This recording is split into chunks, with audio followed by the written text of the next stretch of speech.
Il y a plus de 20 ans, après avoir prêché dans une réunion, je rentrais chez moi au lever du soleil.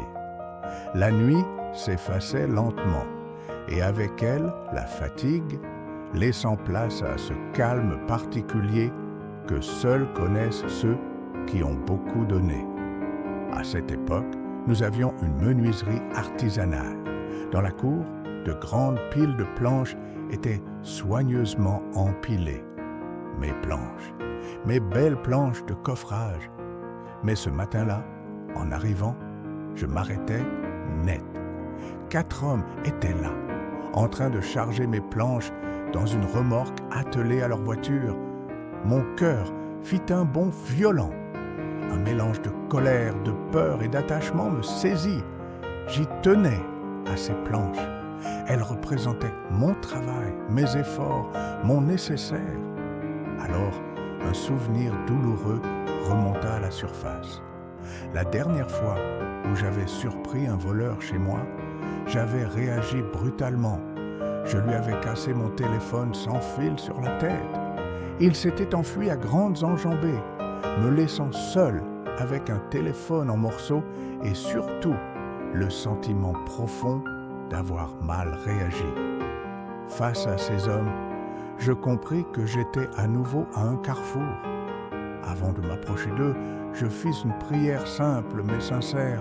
« Seigneur, remplis-moi de ton amour. » Je ne voulais plus seulement prêcher sur l'amour et le pardon, je voulais les vivre, je voulais les incarner. Alors, je m'avançai vers eux et, contre toute attente, je leur demandai simplement si je pouvais les aider à charger leur remorque. Ils acceptèrent sans hésiter, en plaisantant même. Les propriétaires étant chrétiens, il n'y a vraiment pas à se gêner. Nous chargeâmes ensemble. La remorque fut vite pleine. Ils m'assurèrent qu'ils en avaient assez, mais je leur remis encore 5 de mes plus belles planches. Les voyant ruisselants de sueur, je leur proposai de boire un verre de cidre. Je savais exactement où ils se trouvaient. Quand je revins avec la bouteille et les verres, ils plaisantèrent.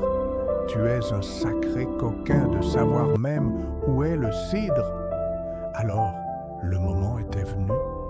Je leur expliquai calmement que le propriétaire des planches, c'était moi, que j'habitais cette maison, qu'il me serait très facile de les dénoncer à la police, mais que je ne le ferais pas, parce que le Seigneur avait changé mon cœur, parce que moi aussi, autrefois, j'avais été un voleur dans ma jeunesse, et parce que j'avais été pardonné par Jésus-Christ.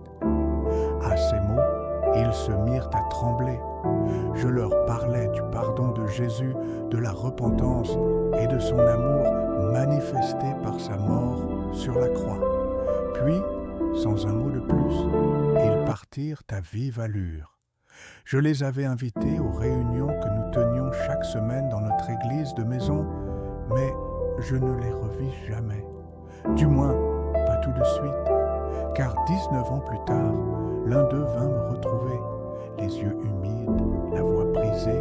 Il me demanda pardon. Il m'expliqua qu'il s'était converti quelques semaines plus tôt et que depuis ce fameux jour du vol de mes planches, sa conscience ne l'avait jamais laissé en paix, jour après jour, année après année. Alors, je vous pose cette question. Une âme ne vaut-elle pas plus que quelques planches, même que de belles planches de coffrage? Nous aimerions souvent que les cœurs se donnent à Dieu immédiatement, et trop souvent nous pensons que notre travail est vain lorsque nous ne voyons